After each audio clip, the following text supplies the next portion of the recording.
I will not be ashamed of this. I read many low to zero spice books last week, and I was looking for something that was just going to knock my socks off. And so I found a novella on KU, Stranded by Selena Winters.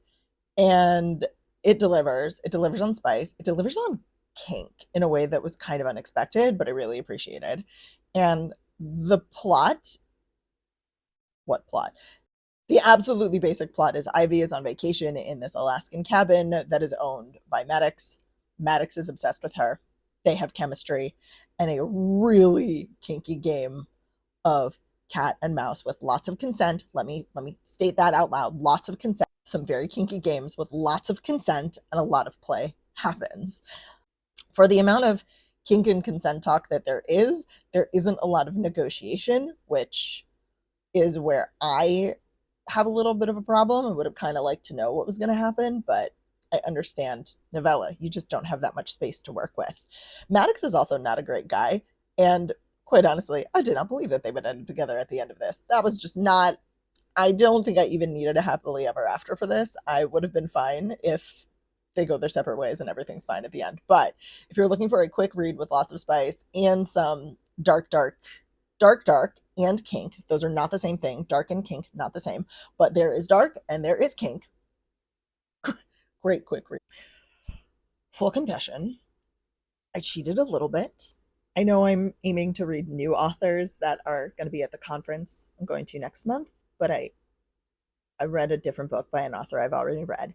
I read The Perfect Fit back in December by Sadie Kincaid, and I know that she has other books, including a mafia series set in Chicago. I always love to read books set in the city where I live, so I read the first one, Dante.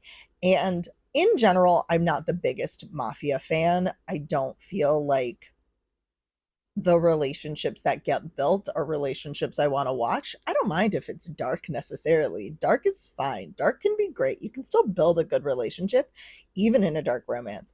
I just don't often see it in mafia. But I did in this one. I did in this one.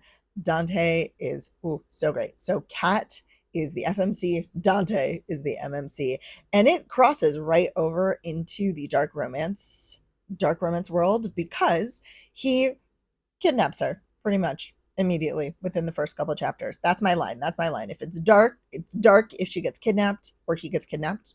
We're not going to gender that. And it's morally gray if it stays before that line. They do not cross that line. So deep into the dark romance. They build a loving relationship. I don't know how else to say it. They get along, they communicate, they talk about things, there's shared trauma, there's shared growth between the two of them. I absolutely do understand the connection. Eventually, yeah, it starts a little Stockholmy, but he kidnaps her because he likes her, not because he has to. And they build this life together. It's also fun to meet the people around them. I know this is the first book in a trilogy. There's Joey and Lorenzo, so there's more to come in this world, and I'm all for it. When we get to this, okay, so if you've ever heard me talk about The Perfect Fit, which is one of my top reads in dark December, one of my top reads, and not just because it's like a polyamorous situation, not just because of that. That had a big lot to deal with, but not just because of that. Sadie Kincaid can write some spice. This wasn't the spiciest book that I've ever read. There's a lot of spice, but it's not, thrown at you from every angle. You're not like dodging spice scenes. The spice is really well written, and I found to be fairly realistic for a romance novel. Example, Cat gets her period. Oh, I know. People menstruate. It's amazing. And you know what? Dante doesn't give a fuck. He does not care. Which I think is one of the most adult responses ever. Oh, you got your period. That's great. We're still going to have sex. They still have oral sex. Which I should have expected because that's also the perfect fit. But hey, if this is a continuous thing in her books, I'm all for it. Also, they have some ass play and he cleans up. He cleans up between sessions. Thank you. Hygiene is important. Hygiene is very important especially when you're doing butt stuff. So I love that. And I didn't feel like, oh, the moment was ruined. No, she's lying there in some post orgasmic bliss, and he goes to the bathroom and washes up and comes right back in and continues on their merry way. It was great. So if you're looking for some well written spice, Dante, I love it. And if you're okay with the mafia, morally gray, he's gonna murder some people, and I'm okay with that too. Yeah, gold star. I loved it. Fourth time's a charm. I am really a PNR person at heart, a PNR lover, paranormal romance, and I am so glad I got back to it with The Fake Mate, which is the second book of Lana Ferguson's. Her first book was The Nanny. I read that last month, and I really enjoyed it. Surprised, because not a nanny person, not a boss, secretary, employee, single. It's not my thing, but that was a really good book. So I was really excited to read The Fake Mate by Lana Ferguson. And oh man, this book. If you are a fan of Bride by Ali Hazelwood, I highly recommend this book. It's not the exact same, but they've got a lot of really similar things. Bride is paranormal, and The Fake Mate really leans into Omegaverse. I'm going to say it. Bride is not Omegaverse. Just because there's a not does not mean it's actually Omegaverse. It's not. It's not. But it's not. But The Fake Mate is. There's alpha, omega, and those dynamics and the nodding does come into play in this book. What Lana Ferguson does a really good job of is giving you nuggets of exposition rather than drowning you in exposition. And you need exposition with PNR because every author is going to create the world slightly differently. There are going to be different rules for each book, for each world that gets built. And I loved the little nuggets and how that progressed and how we were given the information that we needed along the way. It made the book more enjoyable and didn't have any of those starts and stops for me. The alpha and omega thing also made for some really lovely dynamic changes. So this is a grumpy sunshine, fake dating, alpha and omegaverse situation. Really, how was I not going to give this 5 stars, y'all? How was I not going to give this 5 stars? But the alpha and omega thing took their banter from grumpy sunshine to power dynamics once they got together. And that was luscious. That was just luscious to watch. So, oh my goodness. Whew. Something else that was really well done in this book, and I noticed it in The Nanny as well, so I think this is just a Lana Ferguson thing, is the conversation that they have during intimacy about intimacy. Questions like, how can I pleasure you? What do you like? Can you do it this way for me? Do you consent? We still good to progress to this next level? And those are really important conversations to have. And I love that we're seeing more examples of them in our writing because they should be happening all the time. And I think they are perceived as unsexy, as things that stop the moment, take you out of the moment, when, as is shown in this book, they really do progress the moment, progress the thing that you're attempting to do with your partner when done well, when done with honesty. And that just made my heart sing so much. Mac and Noah, so great. And Noah does a great job of really checking in with Mac, especially when we get into those alpha and omega power dynamics that are so kind of fundamental to Omegaverse, but not the way that they are when they're in their grumpy sunshine roles. It was just a delight to watch. I will say, this is just me, a bit of a spoiler, so cover your ears, don't look at the captions. There's a third act breakup. There wasn't The Nanny, so this might be just her thing as well.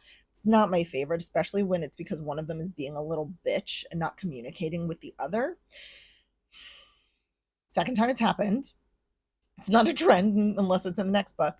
But we're not kept there very long. We aren't kept in that breakup, terrible emotional situation for very long, and I was very grateful for that. It's not a place I want to live. The resolution was delicious and well earned and fast. It happened very, very quick. So Fake Mate, y'all, I gave this 5 stars. Like, I loved this book. Do I have to pre-order her next one? I was really into spicy novellas this week, at the beginning of this week, y'all. And I went back to an author that I knew and a relationship that I love. I went to Pucking Ever After Volume 1. This is a series of short stories that take place after Pucking Around, but before Pucking Wild. You cannot read this without having read Pucking Around. It's just not. That is one of my favorite movies. One of my Oh my gosh, that is a novel, a romance novel. I am not normally one for incredibly long romance novels. That one is worth every single page. Pucking Around is worth every single page in that book, and I will stand on that. I will die on that hill. I will die on that hill. It was really nice to get back to these relationships. It is Rachel and Jake and Caleb and Omari, and to watch their relationship really build and grow and develop into something long lasting. They're so sweet. I gave it 5 stars because there's nothing wrong with them. It's not a long story. It's short little novellas, and some of them are sweet and some of them are really spicy. And I adored it. It was a really lovely fallback into that world. And I've been putting off Pucking Wild because I've been trying to get through some of the other things on my TBR, but it's like, I know that it's there. I know that it's there, and I want to read it. But if you have read Pucking Around and you are looking for something quick to return to that world, maybe you too cannot commit to Pucking Wild at this moment, I highly recommend it. Pucking Ever After, there's highly recommend it. There's a lot of sweet, a lot of spicy, some really funny moments, just of being in a relationship, and it was a great time. Well, it finally happened. The spice in a book almost broke me.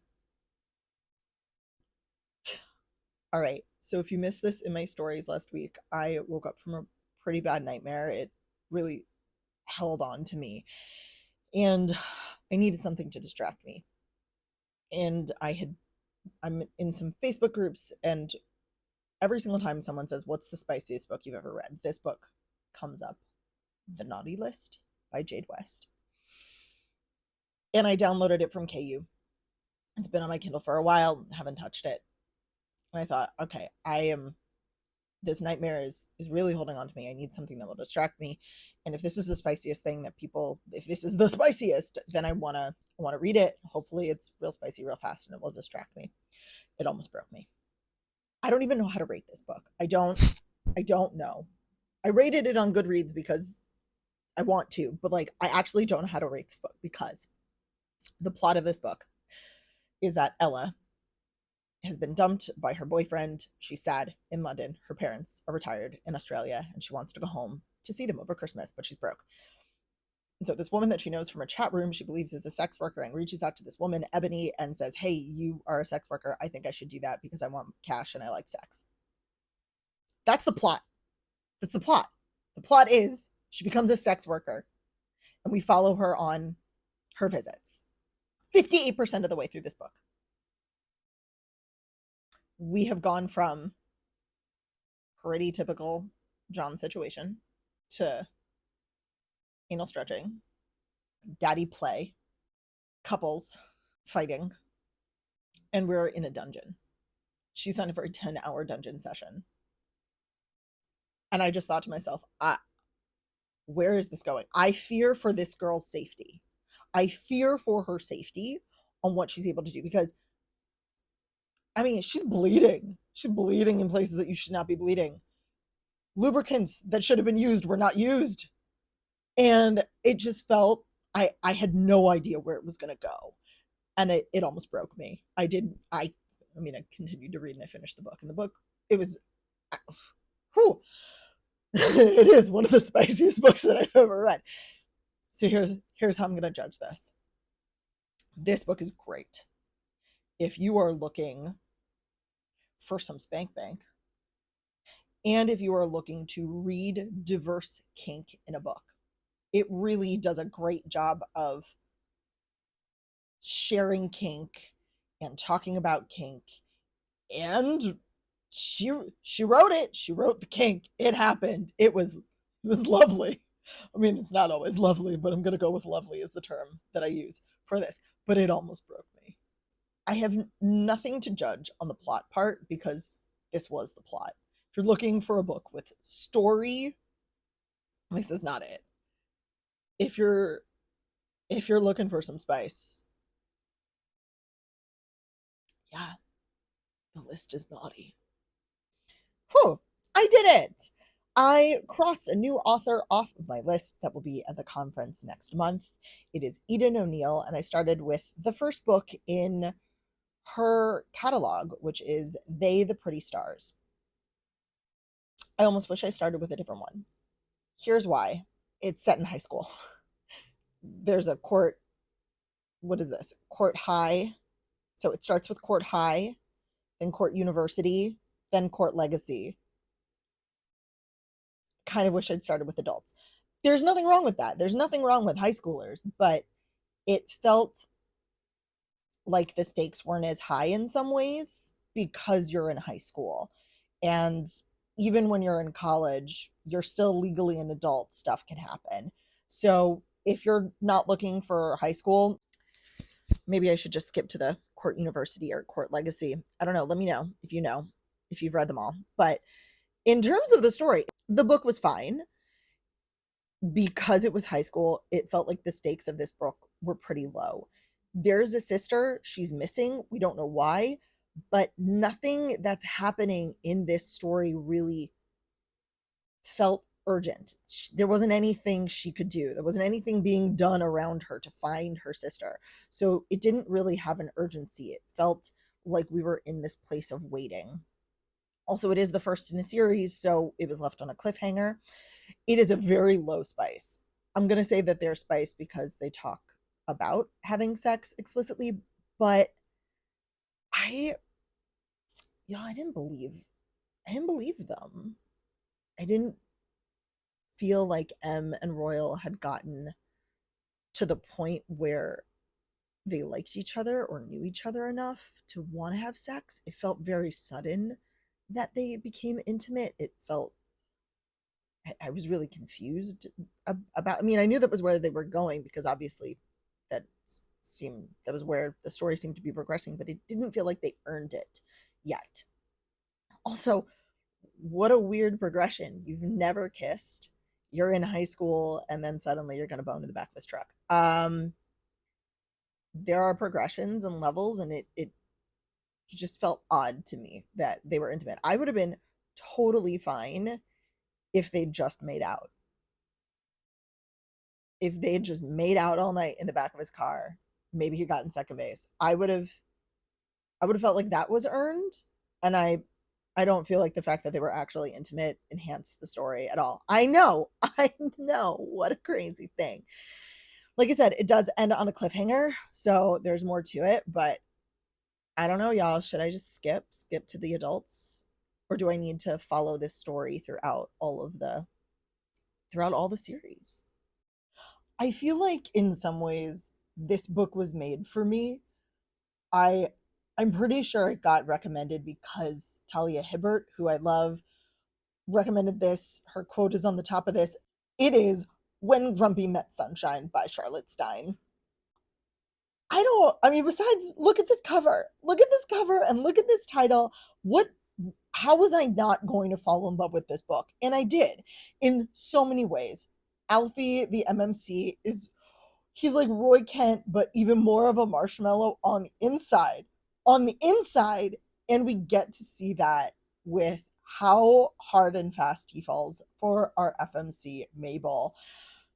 It is so obviously there is Grumpy Sunshine. I just described to Alfie as Roy Kent, and Mabel is a cupcake personified, is cute, fluffy, wears adorable clothes. I love it. She is hired to be the ghostwriter for Alfie. He wants to write his tell-all book. He is a footballer. He is retired. He is writing his memoir. Not a tell-all book, a memoir. And oh my gosh, one of the notes that I have, because I didn't properly read the synopsis, I guess, was, OMG, is there going to be fake dating? And there is. There's Grumpy Sunshine, fake dating, one bed. I loved it. There is the thing that shocked me about this book is there is a very strange divide where we get absolutely filthy, beautiful, dirty talk from both of them. Both of them. And moments when it feels like mostly Mabel can't say the word cock out loud. She euphemizes everything and this, that, those, as opposed to actual words. It's very strange to me. You can say it. Please say it. It clarifies everything. Oh my gosh, this went there. Well, that could cover a whole myriad of things, friend. I need a little more specificity when it comes to my dirty talk and my scenes. Oh, there's such great chemistry and there's such great interesting. There's this like fascinatingly beautiful, not even but in each other's presence masturbation scene, which I did not think I was going to say is incredibly hot, but it is incredibly, incredibly hot. Alfie is also just such a caring person. He even checks in consent wise and permission wise to brush her hair. I oh, my heart just like exploded when that happened. He's so caring and so wonderful. I highly recommend this book. The reason why I didn't give it as many stars, the reading experience for me, and this is a me thing, y'all. This is not a writing thing. This is a personal preference, but these are my opinions. So maybe you share this. Is the way it was formatted, there were a lot of single sentence paragraphs, and that felt really confusing for me to read. Every sentence for sometimes felt like it was its own paragraph, or maybe it was only two sentences of the paragraph, and then we had that indent. And so it felt like thoughts were sometimes disjointed and it made it hard to follow. That's a personal preference. It's not anything about the story or the spice, though it did make the spice sometimes hard to follow. That's how I felt when I was reading that style of formatting. That is my only real quibble with this, is that made it hard for me to keep going. But I still love Alfie. I still love Mabel. They connect. It's a real connection that they share. There's a shared history, a shared understanding. And oh man, when it all comes together, it hit me right in the 90s rom-com style feels. Between Commitment and Betrayal by Shain Rose is a book that I picked because Shain Rose will be at my conference next week. I know, two down, who knew? And this is not her most popular book. If you go to Amazon, she has more popular books, but it's one that I had in my library already. So I decided to read it. It definitely feels like this series, the Hardy brothers, are, later. It's later on in a series. There are characters that probably had a story in her earlier series. I didn't feel like I missed out on a ton, but kind of wanted to know what happened. It sounded like a lot of fun drama. This story contains marriage of convenience, so kind of fake dating, and a will, and not even grump, but just a very complicated family situation, and a will and a this and a that. But it's dead dad's business partner. Here's where there were some really great moments in this, some really beautiful moments. The spice was, once the spice happened, the spice was spicy. The spice always felt like it hit me in the face unexpectedly. And that's what I'm going to say about this book. A lot of things about this book felt like they hit me in the face unexpectedly. The first time we meet Declan, the MMC, Evie doesn't have a moment or a thought in her brain that says, "Oh, he's so hot. I want him so much, but I can't have him." It's almost like she doesn't like him. Almost enemies to lovers. He annoys her, she annoys him, kind of situation. But then they bone or they fool around in the back of a car. It just felt like it came out of nowhere. And so many other things felt like it came out of nowhere. Evie has a lot of descriptions at the beginning of the book about her physical appearance that made me go, what's going on with this? You keep saying tan, she's got, but her tan, but it didn't feel like, oh, I'm in Florida and so I'm tanning. Her hair is described as curly with some braids, but it's black, brown, and blonde. And it isn't until we get a good chunk of her mom isn't even described as a race, just as having braids and a yoga teacher. But it isn't until we get more than 50% of the way through this book that she is blatantly described as mixed. And it answered so many fucking questions. And I just wish that had been put out there faster, because we got descriptions of all the other people in this book with their pale skin and their this. And even if it had been, her caramel skin or her tawny skin or something that obviously wasn't going to be a white person or described in such a way, they didn't even have her put on a bonnet at night or anything. Oh, her hair's curly and I've got a, it felt almost like a throwaway, and I wish that it hadn't, because it answered so many questions about her behavior and her mother's behavior in regards to the plot. Something that I do like is Declan almost immediately gives her a safe word, and they don't really negotiate BDSM style, but I'm now really leaning towards even vanilla needs a safe word, because you have to have a way to very blatantly express when something has gone too far or you don't like it or you need it to stop. And I'm leaning more towards that. Vanilla needs a safe word. Y'all, do you agree with me?